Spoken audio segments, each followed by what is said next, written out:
welcome back to Middle School's Past, Present, and Future. Today's episode is throughout the years. Today... Evan, stop talking your Chromebook and get back to the test. Sorry, Mrs. Nato, I'm just recording my podcast. Well, I'm going to have to ask you to shut your Chromebook unless you're finished. Okay, guys, I'm going to have to make this quick. Do you want me to just do the intro? Let's see, did you finish your test? Actually, I did. Actually, that sounds great. Okay, guys, I'm Hannah, and in today's podcast, I will be doing the intro. We will be including interviews from our middle school peers. They will be answering the following questions. Avery? Of course. What's your experience on your opinion in middle school? How is middle school different from other grades? And what do you think middle schools will be like in the future? Using these questions, we have gathered information from students to make predictions about the future of our middle schools. That's right. We've interviewed 7th grade students. Using the interviews from middle school students and their experience now, we can use the present to make predictions for the future. Exactly. In using interviews, we have gathered that most people think the switching of classes and the stress of schoolwork are a couple of things that make middle school unique. Guys, I'm done with my test. Great. We are now moving on to the interviews. Evan, do you want to do it? Sure. I'm here with Charlie, a 7th grade student here at Hampton Academy. Charlie, what's your opinion on your experience in middle school? My experience in middle school is I like meeting new people and I like switching from class to class. Thank you so much for your opinion. We have also gathered information from other students on these questions. Here's what we have gathered.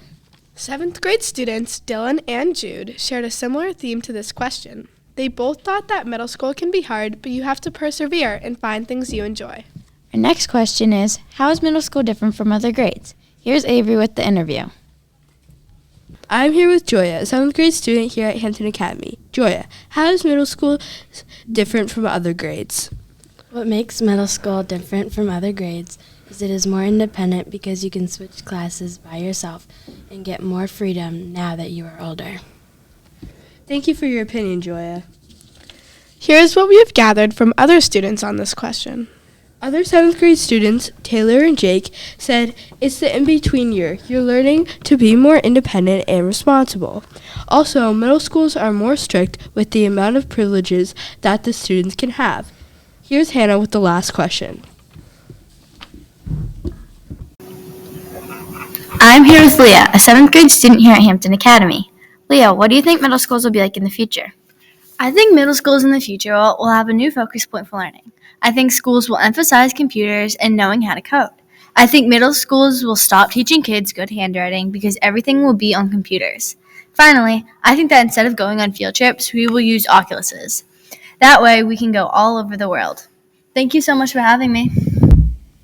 Wow, all this information is a lot to take in. Let's break it down. First, we have learned that there is a common theme to our answers. Most students agreed that their middle school experience is very independent, stressful, and switching classes is a big change. They have also agreed that middle school is different from other grades with the new independence and more responsibility. Based on all the information we have gathered, our prediction is middle school will have way more technology like all computers, no pencil and paper, all handwriting classes will be diminished, virtual reality for at-home learning, and holographic helpers. Although the future is looking to be more advanced, we don't know for sure. But it's important to never forget the past, to stay in the present, and to not worry about the future. Thanks for tuning in on this episode of Past, Present, and Future. Don't forget to listen in on our next podcast, Teaching New versus Old. And a special shout out to all the people who helped make this podcast possible. Thank you, Mrs. Nato, Mrs. Frost, and Mr. Giruso. Evan! Uh-oh.